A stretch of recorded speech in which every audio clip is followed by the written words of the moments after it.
Akhlasa yukhlisu ikhlasan. Isim fa'ilnya mukhlisun, betul? Isim maf'ulnya mukhlasun. Pertama, bahwa mukhlis dengan mukhlas itu berbeda. Kalau mukhlis isim fa'il, kalau mukhlas isim maf'ul. Coba dengarkan firman Allah ketika menceritakan iblis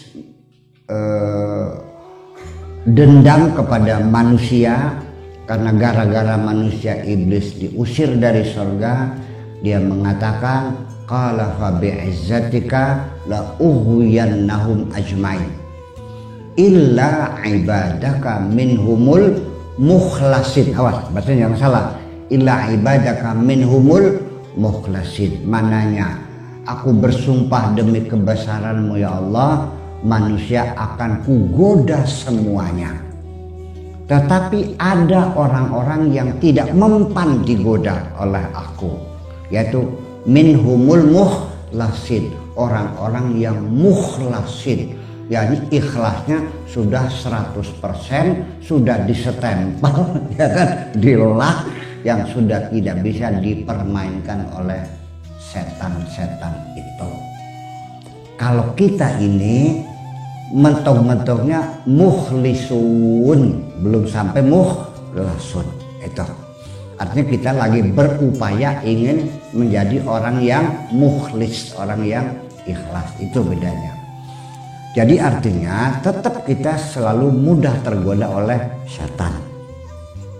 Kemudian ikhlas yang dipertanyakan Bapak siapa namanya? Siapa? Rudi, Bapak Rudi. Ini Budi, Bapak Budi. Ikhlas dalam bahasa Indonesia apa ikhlas dalam bahasa Arab? Karena berbeda. Asalnya bahasa Arab, begitu pindah ke Indonesia maknanya sudah bergeser. Ya, takwa bahasa Arab, begitu takwa bahasa Indonesia maknanya sudah bergeser. Murid bahasa Arab atau murid bahasa Indonesia. Kalau murid bahasa Indonesia itu anak-anak didik yang masih kelas SD, namanya murid. Kalau SMP SMA namanya siswa. Kalau perguruan tinggi namanya mahasiswa. Kalau di Arab, murid ini adalah siswa yang tertinggi. Gurunya namanya mursyid. Anak namanya murid. Kalau SD namanya tilmidun. Ya kan? Nah, kalau mahasiswa namanya tolabah. Kalau sudah kelas tinggi S3 ke atas itu namanya al-murid, beda. Itu mananya. Maka harus kita waspadai ikhlas bahasa Arab apa ikhlas bahasa Indonesia. Kalau ikhlas bahasa Indonesia maknanya purpuran baik. Sampeyan ngutangin yang uang, bayar kapan? Sameng dolek. Sajengkelek. Tagi maning engko sukiki. Iya, tekamannya kan sukiki, iya sukiki, ya kan sukiki. Saya akhirnya saking mengkelek, wetan sih, wis ikhlas baik, wis pur, wis ikhlas akan, artinya wis aja bayar maning. Saya kira seperti itu. Maka seringkali pemahaman ikhlas dalam bahasa Indonesia berpengertian bahwa orang beribadah kalau ikhlas itu tidak minta upah, purpuran sih. Tetapi sebetulnya ikhlas dalam bahasa Arab itu sekalipun minta imbalan masih dalam wilayah ikhlas. Sekalipun orang itu mengharapkan surga sudah termasuk ikhlas, tapi mukhlis. Nah, mengharapkan ganjaran ikhlas, mentoknya mukhlis, belum sampai mukhlas, itu bedanya. Karena orang-orang sendiri itu, para nabi, para rasul pun ketika menjalankan tugasnya menyampaikan dakwah, dia masih ada harapan mendapat bayaran dari Allah.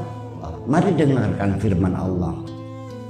Qalu inni lakum rasulun amin fattaqullaha wa ati'un wa ma as'alukum alaihi min ajrin in ajriya illa ala rabbil alamin. Aku adalah utusan Allah untuk kamu semuanya. Oleh karena itu fattaqullah wa ati'un. Bertakwalah kepada Allah, ikutilah saya. Saya ingin membimbing kamu ke jalan yang benar. Wa ma as'alakum alaihi min ajrin. Aku tidak minta upah dari kamu. Ya, para rasul tidak pernah minta upah dari umatnya. Sejen kalau dukun zaman kieu jaluk pejani, ya kan, jaluk mahar ya. Ya, kalau rasul tidak. Tetapi para rasul itu tetap ada harapan dibayar. Tapi yang bayar siapa? Allah. Wa ma as'alukum alaihi min ajrin. Aku tidak minta upah dari kamu. In ajriya illa ala rabbil alamin. Upahku dari Allah subhanahu wa ta'ala. Berarti masih ada harapan dibayar enggak? Ada. Para nabi ikhlas enggak? Ikhlas. Itu bedanya. Jadi pengertian ikhlas itu sampai batas mana? Kalau Allah itu di Al-Quran mengiming-imingi, menawarkan pahala, ya kan? Wasari'u ila maghfiratin min rabbikum wa jannatin arduhas samawati wal ard. Segeralah engkau bertobat kepada Allah, berbaktilah kepada Allah. Allah menjanjikan, ya, lahum jannatun tajri min tahtihal anhar. Allah sendiri yang mengiming-iming, yang menawarkan surga. Maka kita sah saja kalau kita mengharapkan surga. Kalau orang itu beribadah mengharapkan surga, ya ujung-ujungnya dia minal mukhlisin. Oke? Nah, kalau untuk tidak lagi berharap apapun, nanti penghujungnya Pak Rudi ini tergolong minal mukhlasin. Yaitu sudah tidak minta pahala, tidak minta surga, tidak minta sehat, tidak minta rizki. Semua apapun yang kulakukan just because I love you. Aku hanya cinta kepadamu. Paham? Pengen gitu tingkatnya. Yuk kita bangun rasa cinta kita kepada Allah. Sehingga perempuan pun pasti akan menolak kalau aku bilang aku cinta kepadamu karena aku mengharapkan hartanya. Gombal loh. Betul nggak?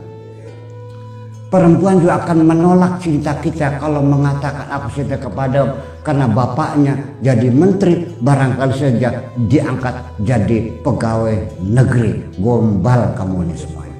Betul nggak? Makanya kalau cinta perempuan katakan, Neng, aku mencintaimu. Aku menerima segalamu dengan kebaikanmu, dengan burukmu. Aku mencintaimu lahir dan batin. Siap? Itu pada perempuan. Kepada Allah juga sama. Cuma nanti yang jadi masalah ini bagaimana caranya membangun cinta kepada Allah. Itu yang menjadi sulit. Betul nggak? Betul nggak? Iya. Dibalik lagi pertanyaan, kenapa bapak-bapak, ibu-ibu sampai sekarang kok belum bisa mencintai Allah? Apa sebabnya? Semua apa saja yang kita lakukan ujung-ujungnya untuk kepentingan diri sendiri. Kapan kita berbuat untuk Allah? Nah, itu pertanyaan besar. Nah, sehingga untuk menjawab kenapa kita tidak pernah cinta kepada Allah, sebabnya adalah karena kita tidak pernah merasakan kebaikan-kebaikan Allah. Kita tidak pernah merasa diberi oleh Allah. Itu saja. Hai perempuan, sekalipun engkau menolak ketika kulamar, oke. Jadi mau nggak? Nggak mau. Oke, sudah baiklah. Tapi setiap hari saya kirimin uang 10 juta. Mobil saya kasih. Rumah saya kasih. Kang pengen nantur ketan pirang hektar no? 10 hektarnya cek sawah 10 hektar. Rumah Kang saya kasih rumah. Mustahil dia tidak mencintaiku. Dengan kebaikan orang pasti akan mencintai. Betul nggak? Nah, sebabnya kita tidak pernah mencintai Allah karena kita tidak pernah merasakan kebaikan Allah. Selama ini rizki yang kita dapatkan prangsane oli pegel dewek sih prangsane. Wes paham? Paham? Yuk mulai sekarang kita sadari bahwa apapun yang kita dapatkan, sekalipun secara syariatnya kita menanam ketan, sekalipun secara syariatnya kita berangkat ke Taiwan kerja jadi TKW, sekalipun syariatnya kita menjadi apa saja, begitu kita menerima rezeki, katakanlah hadza min fadli rabbi, ini anugerah Tuhanku. Ya Allah, terima kasih aku dikasih rezeki. Begitu setiap kita menerima rezeki, sanjunglah Allah dan terima kasih kepada Allah. Di situ akan tumbuh rasa cinta kita kepada Allah Subhanahu wa Ta'ala. Tetapi Allah juga tidak selalu mengabulkan doamu. Ya kan? Fa inna ma'al usri yusra, ada sulit, ada mudah. Tidak ada hidup yang lancar, Bu. Rezeki kadang-kadang banyak, kadang-kadang sedikit. Betul nggak? Kadang-kadang kita sakit, kadang-kadang kita sembuh. Tetapi bersyukur kepada Allah jangan hanya ketika mendapatkan uang saja. Jangan ketika mendapatkan rezeki saja. Kita bersyukur, kita memuji Allah dalam kondisi apapun. Selalu mengatakan alhamdulillah. Bisa manen, beli payu-payu laki, ketemu karo demenan, ngejak kawin, dua laki ini demenan maning, oleh duit akeh, oleh setitik, oleh duitnya hilang, alhamdulillah. Nah, kalau kita sudah betul-betul mencintai Allah, kondisi apapun kita selalu memuji Allah. Nanti setelah itu, apabila kita selalu memuji Allah dalam kondisi apapun, nanti Allah akan mengatakan, wahai hambaku, apabila mulutmu selalu memujiku, maka nanti apapun yang keluar dari mulutmu pasti aku dengarkan. Disitulah di ujung lidahmu ada namanya kun fayakun. Apa yang kau ucapkan pasti terjadi. Sirah kadul bikin ke pulane wong lanang ajelok bebeja rabine sampean sing alhamdulillah sampai ketemu demenan orang jewat alhamdulillah, laki kula masil alis alhamdulillah. Nah, kalau istri sudah seperti itu jangan bikin perkara. Barangkali dia lupa nyupatan nih Kang, gempor sih kayak dengan saya. Paham ini? Awas nanti tetok share.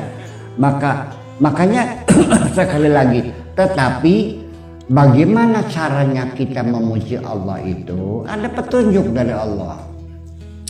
Makanya Allah selalu mendengar kita itu, kita baca sami Allahu liman hamidah. Allah selalu mendengarkan orang yang memujinya.